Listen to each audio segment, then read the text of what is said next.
El miedo a la libertad. Sección 32. Esta es una obra del maestro Erich Fromm. Y casi no se preocupa de ocultar estas contradicciones mediante alguna racionalización. Así, acusa a los judíos de llevar tropas francesas de color hasta el Rin con la intención de destruir la raza blanca, por medio de la bastardía subsiguiente, a fin de asumir de este modo la posición de dueños. Hitler, sin embargo, debe haberse percatado de la contradicción de acusar a los otros por aquello mismo que él proclama ser el fin más noble de su raza, y trata de racionalizar tal contradicción afirmando que en los judíos el instinto de autoconservación carece de esos caracteres ideales que pueden hallarse en el impulso de dominación de los arios. Dirige la misma acusación a los franceses. Los acusa de querer estrangular a Alemania y despojarla de su fuerza, al mismo tiempo que esta afirmación es empleada como un argumento en apoyo de la necesidad de destruir la tendencia francesa hacia la hegemonía europea. No deja de confesar que él, Hitler, habría obrado como Clemenceau si hubiera estado en su lugar. A los comunistas los acusa de brutalidad, y el éxito del marxismo es atribuido a su voluntad política y a su actividad brutal. Sin embargo, Hitler declara al mismo tiempo que lo que faltó a Alemania fue la cooperación estrecha entre un poder brutal y una intención política inteligente. La crisis checa de 1938 y la Segunda Guerra Mundial nos proporcionan muchos ejemplos de la misma especie. No hubo un solo acto de opresión nazi que no fuera explicado como una defensa contra la opresión ajena. Puede presumirse que estas acusaciones eran meras falsificaciones y que no poseían la sinceridad paranoica que pudo haber teñido, en cambio, a las dirigidas contra judíos y franceses. Tales acusaciones conservaron todavía una parte de su valor de propaganda, y hubo sectores de la población, especialmente la baja clase media, que fueron tan receptivos con respecto a estas acusaciones paranoicas a causa de su propia estructura de carácter, que siguieron creyendo en ellas. El desprecio de Hitler hacia los que carecían de poder se hizo especialmente visible al hablar de gente cuyos fines políticos, la lucha por la liberación nacional, eran similares a los que él mismo profesaba tener. Quizás en ningún caso resultó más estridente la insinceridad del interés de Hitler por la libertad de las naciones que en su desprecio de los revolucionarios débiles e impotentes. Así lo vemos hablar irónica y despectivamente del pequeño grupo de nacionalsocialistas que se habían reunido en Múnich. He aquí su impresión del primer mitin al que concurrió. Terrible, terrible. Esto no era más que un club de la peor especie y estilo, y yo debería afiliarme ahora precisamente a este club. Luego empezaron a discutir las nuevas afiliaciones, y ello significaba que ya había caído en la trampa. A estos nacionalsocialistas los llama una organización ridículamente pequeña, cuya única ventaja era la de ofrecerle la oportunidad de una verdadera actividad personal.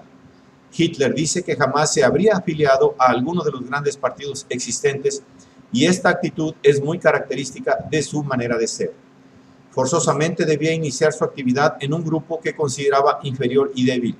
Su coraje e iniciativa no se hubieran sentido estimulados en una constelación en la que hubiese tenido que combatir algún poder preexistente o competir con iguales.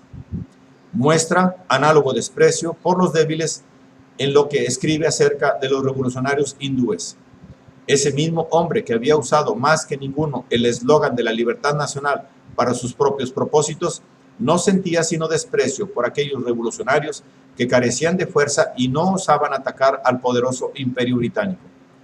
Tales revolucionarios nos hacen recordar, dice Hitler, a algún fakir asiático o quizás algún verdadero hindú, combatiente de la libertad, de aquellos que estaban recorriendo Europa y tramando la manera de transmitir a unas personas inteligentes la idea fija de que el imperio británico, cuya piedra fundamental es la India, estaba al borde de su destrucción precisamente en ese momento.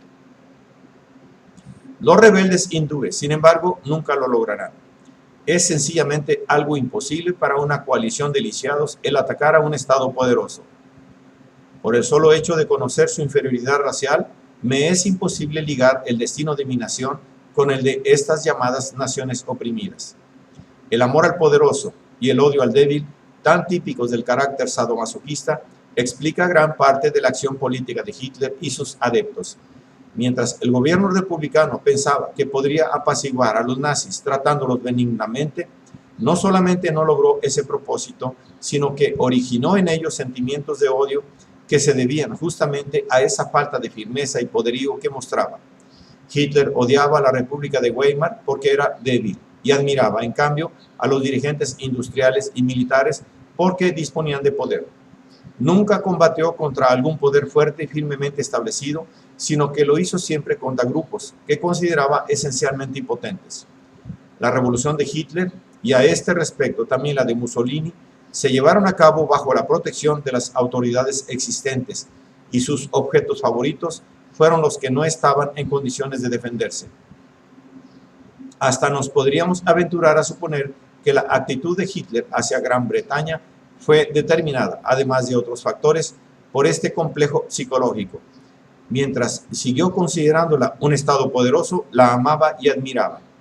Su libro expresa ese amor hacia Inglaterra. Pero cuando se dio cuenta de la debilidad de la posición inglesa, antes y después de Múnich, su amor se trocó en odio y en el deseo de destruirla. Desde este punto de vista, el apaciguamiento era una política que, frente a una personalidad como la de Hitler, estaba destinada a originar odio antes que amistad. Hasta ahora nos hemos referido al aspecto sádico de la ideología hitleriana. Sin embargo, tal como lo hemos visto al tratar acerca del carácter autoritario, también existe un aspecto masoquista al lado del sádico. Existe el deseo de someterse a un poder de fuerza abrumadora, de aniquilar su propio yo, del mismo modo que existe el deseo de ejercer poder sobre personas que carecen de él. Este aspecto masoquista de la ideología y práctica nazis resulta evidente sobre todo con respecto a las masas. Se les repite continuamente: el individuo no es nada y nada significa. El individuo debería así aceptar su insignificancia personal, disolverse en el seno de un poder superior y luego sentirse orgulloso de participar de la gloria y fuerza de tal poder. Hitler expresa esta idea con toda claridad en su definición del idealismo. Solamente el idealismo conduce a los hombres al reconocimiento voluntario del privilegio de la fuerza y el poder, transformándolos así en una partícula de aquel orden que constituye todo el universo y le da forma. Goebbels formula una definición similar de lo que él llama socialismo. Ser socialista, escribe, significa someter el yo al tú. El socialismo representa el sacrificio del individuo al todo. Sacrificar al individuo y reducirlo a una partícula de polvo, a un átomo, implica, según Hitler, renunciar al derecho de afirmar la opinión, los intereses y la felicidad individuales. Este renunciamiento constituye la esencia de una organización política en la que el individuo deje de representar su opinión personal y sus intereses.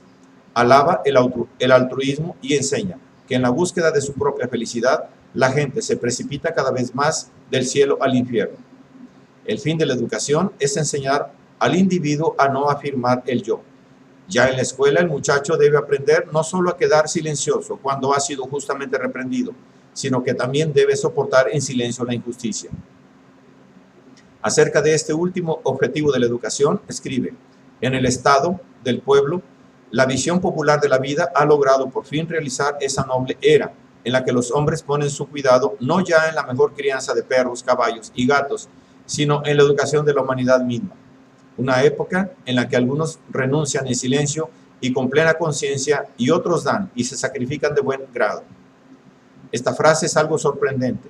Podría esperarse que después de la descripción del tipo de individuos que renuncian en silencio y con plena conciencia, se describiera un tipo opuesto, quizás el que manda, asume responsabilidades u otro tipo similar. Pero en lugar de este, Hitler describe al otro tipo también por su capacidad de sacrificio. Resulta difícil ver la diferencia que va entre renunciar en silencio y sacrificarse de buen grado. Si me es permitido aventurar una conjetura, yo diría que Hitler realmente tenía en su espíritu la intención de diferenciar entre las masas que deben renunciar y el gobernante que debe mandar. Pero si bien ciertas veces admite con toda franqueza su deseo de poder, así como el de su élite, frecuentemente lo niega.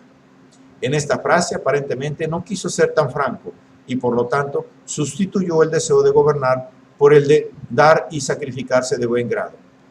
Hitler reconoce con toda claridad que su filosofía de autonegación y sacrificio está destinada a aquellos cuya situación económica no les permite disfrutar de felicidad alguna.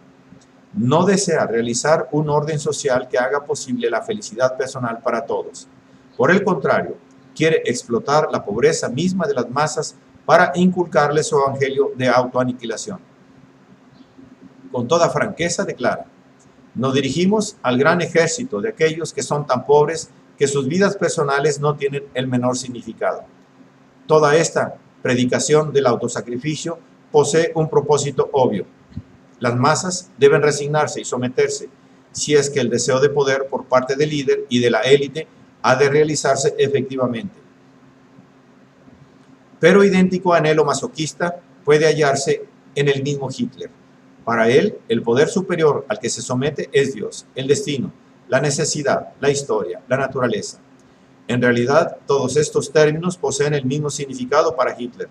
Constituyen símbolos de un poder dotado de fuerza abrumadora. Inicia su autobiografía observando que fue una gran suerte que el destino fijara Braunau del Inn como lugar de mi nacimiento. Y sigue diciendo que todo el pueblo alemán debe unirse en un único estado, porque solo entonces, cuando él mismo resultara demasiado pequeño para todos ellos, la necesidad les dará el derecho moral de adquirir suelo y territorio. La derrota en la guerra de 1914-18 significa, según él, un merecido castigo debido a la retribución eterna. Las naciones que se mezclan con otras razas pecan contra la voluntad de la eterna providencia, o como dice en otra parte, contra la voluntad del Creador eterno. La misión de Alemania está ordenada por el Creador del universo. El cielo es superior a los hombres, pues felizmente a estos se les puede engañar. En cambio, el cielo no puede ser sobornado. Pero el poder que ejercía Hitler, una influencia mayor que Dios, la providencia o el destino, era la naturaleza. Mientras la tendencia del desarrollo histórico de los últimos 4 siglos era la de reemplazar la dominación sobre los hombres por el sometimiento de la naturaleza, Hitler insiste que se puede y se debe mandar a los hombres, pero que no es posible gobernar sobre la naturaleza. Ya he citado su afirmación de que probablemente la historia de la humanidad no se inició con la domesticación de los animales, sino con la dominación sobre los pueblos inferiores. Hitler ridiculiza la idea de que el hombre pueda conquistar la naturaleza y se ríe de aquellos que creen poder llegar a ser sus dominadores, por cuanto, dice, estas personas no disponen sino de una idea. Afirma así que el hombre no domina la naturaleza, sino que, fundándose sobre el conocimiento de unas cuantas leyes y secretos naturales, se ha erigido en la posición de dueño de aquellos otros seres que carecen de tal conocimiento. Hallamos aquí una vez más la misma idea. La naturaleza es el gran poder al que tenemos que someternos y es, en cambio, sobre los seres vivientes que debemos ejercer nuestro dominio.